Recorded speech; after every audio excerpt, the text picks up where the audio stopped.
আমি এখানে দিয়েছি হচ্ছে তোমার আদা রসুন যেটা পেস্ট তোমাদের দেখিয়েছিলাম সেটা আছে, আর সাথে একটু পেঁয়াজ কুচি, কাঁচা পেঁয়াজ কুচি দিয়ে দিয়েছি। এবার আমি এটা একটু দিয়ে নাড়িয়ে নেব। এবার আমি আস্তে আস্তে একটু নুন হলুদ এগুলো দিয়ে দেবো। তো চলো এটা হতে থাকুক, ততক্ষণ আমি এর মধ্যে নুন হলুদটা দিয়ে দেবো। দিয়ে দিলাম হলুদ, আর জিরে গুঁড়ো দিয়ে দিলাম, একটু কাশ্মীরি লঙ্কা গুঁড়ো দিয়ে দিলাম, আর একটু নুনটা দিয়ে দিলাম। নুনটা স্বাদ মতো দিয়ে দিলাম, তোমরা যে যেরকম খাও। তো আরেকটা জিনিস দেওয়া বাকি আছে, তো সেটা হলো হচ্ছে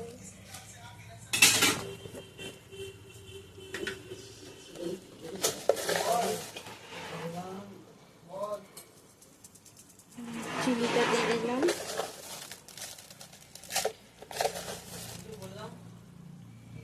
একটু স্বাদ মতো চিনিও দিয়ে দিলাম যাতে একটু টেস্ট হয় স্বাদের জন্য।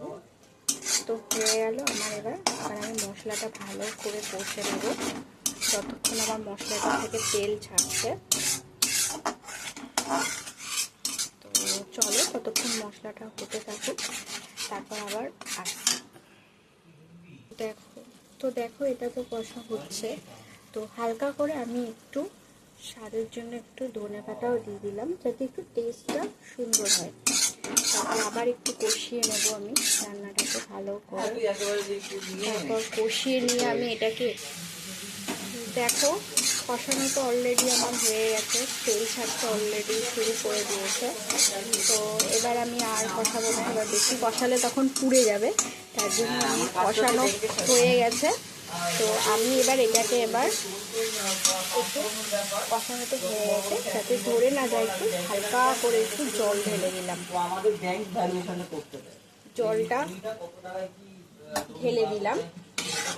তো দেখো জলটা ঢেলে দিলাম, এবার ভালো করে একটু ফুটুক এটা, আর একটু জল ঢেলে দেবো।